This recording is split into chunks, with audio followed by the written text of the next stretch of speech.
Hey everybody, Dr. Anita Jackson here. I am back to interview another one of my co-authors in my upcoming book, Women of Courage, Women of Destiny, Moving from Fear to Faith to Freedom. Our overall intention is to help you make this decision. Again, that word decision means to reach a definite conclusion. We want you to make a decision that you can be courageous in your personal life as well as in your business. So joining me today is Dr. Vernita Black. Dr. Vernita and I were introduced through a mutual friend of ours. We got on the phone call and started having this fantastic conversation about our own challenges, our own experiences, the courage we've had to muster up, the big girl panties we've had to pull up in order for us to make some decisions and move forward in our personal life when we've dealt with different types of traumas. And so she was telling her story. I said, I really would love for you to be a part of our book. She said, yes. She's pretty much said yes to everything I invited her to. And I love people like that. Like, let's go do this together and let's go do that together. And she's like, yes, I'm on board. And so she's here to have a conversation with me about becoming a woman of courage. So with that being said, Dr. Vernita, I'm so honored that you are here taking time out of your busy schedule to share your wisdom and your expertise. Thank you so much. Thank you for having me. I appreciate it greatly. Awesome. So let's start off by having you introduce yourself and tell our audience a little bit about who you are, what you do, and why you do what you do so well. Okay. Hi, again, like she indicated, my name is Dr. Vernita Black. I'm a retired military, 21 years in the United States Navy. I worked in engineering and I worked in the legal department where I did a lot of counseling. So from that, I researched, and I ended up getting my doctorate in psychology. And basically what I do is that I help people reduction of stress management, PTSD, anxiety, depression, the whole nine yards. And considering that we have a lot of that in this world today, it's Yes. very needed. So it's something that I'm very passionate about, and I'm really willing and able to help people in the area. I love it. So she's already an author of her own book. Would you mention your book? Oh, yes. I'm an author of a book called Parents' Perceptions of Adolescents' Attitudes Towards Substance Use. That's another one of my passions that I have regarding alcohol use among adolescents. So that's one of my books that I just published. I have another one coming out soon too. Awesome. Yes. Awesome. So you do me a favor, just because I want everybody to really hear you, speak up just a little bit louder so that they can hear your beautiful voice and your expertise and wisdom coming through. So just a little Okay. technical stuff there, that makes it great for all of us. So here's my first question. I would really love to hear from you. How do you define courage? I'll say, oh, that's a big one for me. Courage is defined as something that I put out there for myself to handle whatever situation that comes my way. And for instance, health, medical, finance, anything. If you have the courage and the ability and the knowledge, you can handle, you can deal with all the situations. So that's how I would define. Right. And how have you used courage in your own life to get you where you are today? Because you've got a pretty interesting story. Oh, absolutely. Courage has been something that's really been big for me. I've had medical challenges a lot in the past and currently a little bit too. So the courage that I've gained and learned from all of my situations that happened to me has really, really helped me get through everything. Without that, I wouldn't be able to do it.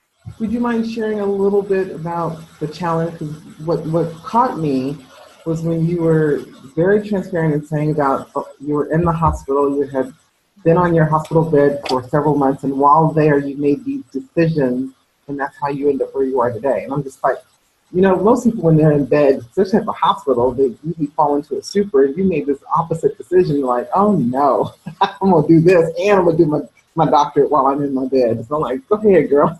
Oh yeah, absolutely. With the medical challenges that I did have, it was really severe.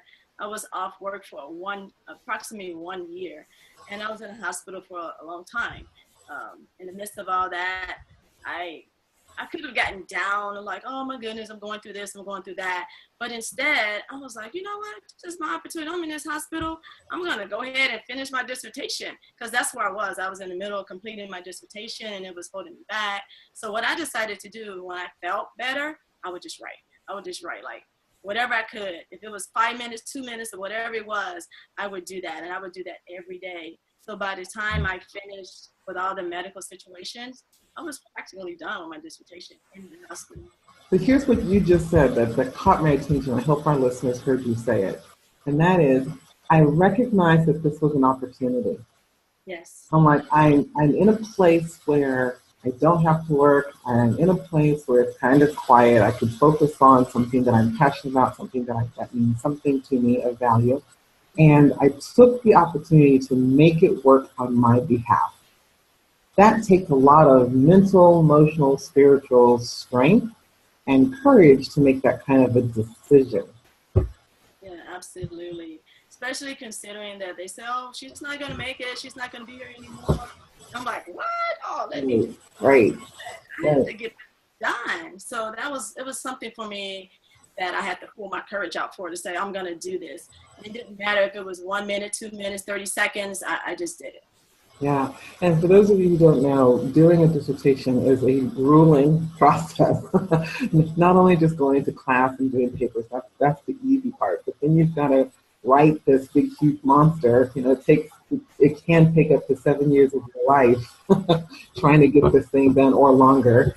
And so I share that because, having gone through the experience ourselves, it's not just about writing this book. Then you've got to defend it. That means you've got to stand in front of a committee, and sometimes a huge audience, in addition to that committee, to prove to them you know your stuff. You've got to convince them that you've looked at all the specific details to it. And it can be really overwhelming having, 100 eyes looking at you as you're defending your life, because if for whatever reason it's not up to par, they send you back. You've got to go back and do the whole work all over again, and sometimes you can change your dissertation completely. So that's why and you have to pay for that. This is not something that's free. You're paying for that every single step of the way. Every quarter that you're in school working on your dissertation, you are paying for that. So I say that because I want you to understand, she's in the hospital, in the bed, having to pay for school and having to pay for her medical expenses, and hearing all this different information coming from her professors, coming from maybe students, and then coming from the doctors and her family. You've got to literally hone in on her heart, her spirit, and her desire to push through. Would you say that's correct? Oh, absolutely. That's when my courage steps in. That's when you were talking about the courage.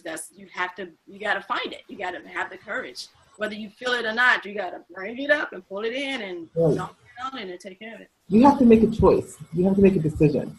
And here's the thing. This is your life to make an opportunity to change it. So let's take it a little bit deeper. How do you define fear? Oh, wow. That's a good one, too, because I've been through that as well. I love to give the example medically, because that's one of my major things. And fear, when I found out about the different diagnoses that I had, fear just stepped right in front of my face at that particular time. I'm like, what? And so I immediately became fearful. But I also have to realize that I've been faced with fear since I was little, growing up. Fear all through my entire life. And so by me having that fear, to me, that helps me. This is like, okay, I'm going to conquer this fear once and for all. I'm sick of you. You got to get away from me. And so fear is something that, that helped me. It really helped me to move forward. Mm-hmm. So, with your background in the military and working with all the people that you do, I'm sure you face fear from your own personal life, and then obviously working with other people. What are the 3 things that you see or have noticed how fear is affecting women worldwide? Oh, yeah. One of the things I see that fear is affecting women is listening to other people. Yes.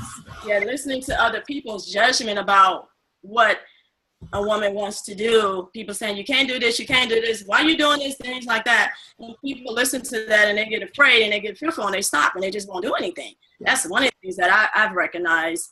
Another fear is just fear themselves. People, lack of confidence about themselves, thinking that they can't do it or whatever. They won't try to do it. That's the second thing.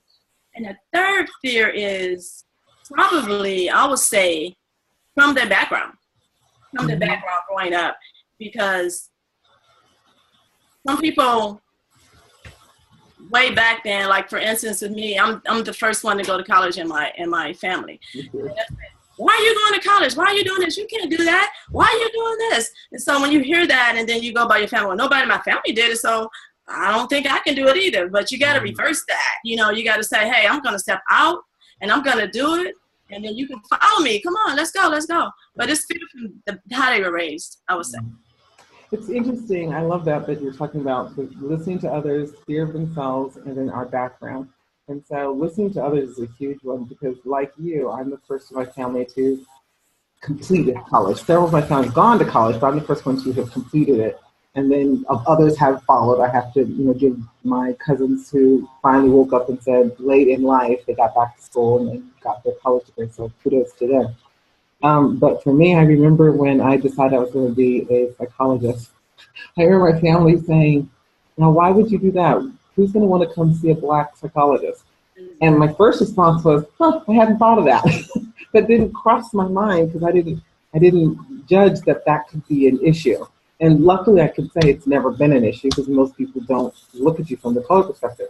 But that could have stopped me because, my whole family is thinking from a very Southern Baptist, old school mentality of you can't do those kinds of things. You become a secretary, there's certain jobs you don't break the mold. And of course I decided, I don't fit in the mold. I never have, even as a kid I didn't fit. Exactly. So I had to listen to my own heart and spirit. And it has guided me very well, thank you God. It's gotten me where I am today. So I appreciate that. And it comes to a point where we have to make a decision that when we're children, yes, we have to listen to our parents. We have to listen to those around us because they're doing their best to support us and to keep us safe and to help us grow. But there comes a point where you have to make a decision that you're the adult now, and you have to make the best decision for yourself. And here's one thing I have to say. If someone is giving you advice and they're not taking their own advice, don't listen. I can't tell you how many people say, you should do this. Like, you're not even doing it yourself. So I'm not going to take your advice at all. I love you. I love you very much. But sorry, that doesn't apply. So just a little something. Just a quick word. What about, let's talk about faith. How do you define faith? Oh man, that's a good one for me. Faith is something that holds me together. Yeah. It keeps me going. It keeps me grounded. It keeps me walking. It keeps me moving forward. It keeps me thinking in a positive line. Faith is something that helps me with everything that I do in life, from past to current. Without that, it's very difficult for me to move forward. I hold on to that really strong. Yeah. How would you encourage other women to develop their faith, to move forward in life and create the destiny that they're desiring? Well, just do it pretty much. Just have the faith. I mean, don't think that you can't have it. Just go for it. Go for it. And it's your thinking, actually. If you think that you can't have faith, you're not going to have it. But if you think that you do it, you're going to, hey, what you think, as a man thinking, so is he. Yeah. So if you think you can have it, you can have it. Just go for it. Because a lot of times, you have difficulties and challenges because you don't have the faith. Just have the faith that you can do it regardless to what people say, what happens in the world. Don't even worry about any of that. You just have your faith. And I call it, take one step at a time and keep moving forward. Yeah. See, faith for me is believing in something greater and bigger than myself that is conspiring. Someone said that before, the universe is conspiring for you. I'm like, what a great word, that somebody is conspiring for your highest good. For me, it's God or source or spirit. I'll use one of those words, and or the divine. And I'm like, I just love those words in describing who God is to me, and that he is conspiring, literally looking around, trying to figure out ways to help me become my highest and best self. And so that's what develops my faith, is constantly searching to have more intimacy with God, relationship with God, hearing God, connecting to God, knowing God, developing that intuition and wisdom and insight to such a degree that that leads me and guides me in the right direction in every area of my life, that I have the success that I have. Yeah, good or bad or whatever it is, just keep the faith and it's going to be all right. That's right. That's right. So the last thing, define freedom. How do you experience freedom in your life? Ooh-wee. Freedom, oh my goodness. Freedom is like, for me, the end. I go through all the faith, all the believing, all the hopes, all the dreams and everything. So with all that, I know towards the end, if I have the faith, the wisdom, the knowledge, the dreams, and everything that I can think of that I utilize on an everyday basis, I'm going to end up in the freedom. And freedom is something that I really, really look forward to, because I feel like, okay, I've done everything. Now I've crossed the finish line. Yeah. And I feel good about whatever I tried to do or what all my accomplishments are. How do you lead someone to experiencing, if they're in fear and the ultimate goal is to get them to faith, what are the steps that you would take someone through? Now give our audience a practical step on something that they can actually do to move from fear to faith to freedom. First of all, believe in yourself. First of all, believe in yourself is the primary one. Believe in yourself. Take action. Take action on whatever you're thinking. Don't just think about it. Actually take action on what you're thinking about. Walk that through. Walk it. Don't just talk about it. You gotta walk it too. Yeah. That's one of the things that I talk about with my clients on a regular basis. I see some really talented, articulate, powerful women, but where I see them failing is their follow through is pretty bad. And maybe because I've been in school and so we've had to turn things in very quickly, I've developed the mastery of following through on things pretty quickly. So it's easier for me. So follow through with your words and your actions having to match. Yeah. So if there's any wisdom you want to give to us today that would support all of these women and all of our audience in becoming women of courage, creating the destiny that they desire for themselves, and then moving from fear to faith to freedom, what would you say? What should they do, you're saying?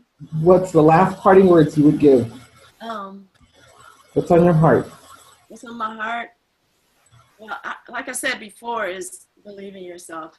That's one of the things that I've seen, that if you don't believe in yourself, I mean, who else is going to believe in you? You got to believe in yourself before someone else can believe in you. So just believe in yourself and believe that you can do anything that you want to do.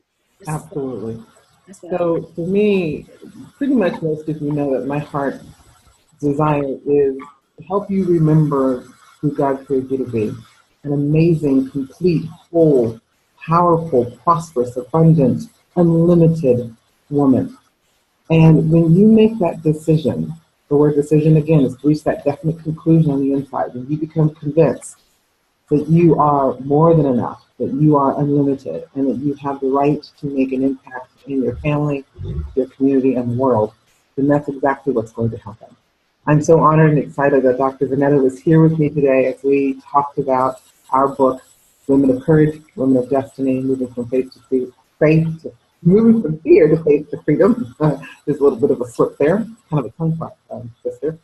And there's so many things that we're doing at the Unlimited Woman Lifestyle and Business Network to really support more women in making a decision to live their life to the fullest without it having to be hard. I don't know about you, I've had a hard life.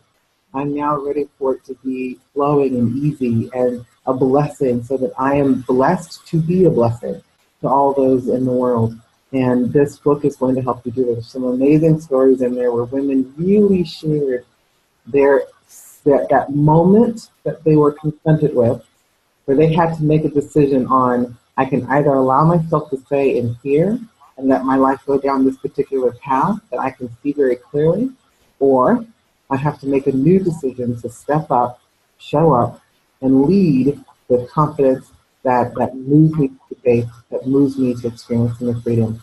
So stay tuned to the launch of our book, which is taking place in March, and some amazing conferences that we'll be doing. We're actually going to be doing our book conference taking place on March the 25th. I've got that confirmed as of yesterday. Woohoo! So you'll hear more about that in the near future. Until then, take care of you. God bless, and to your unlimited success. Bye-bye.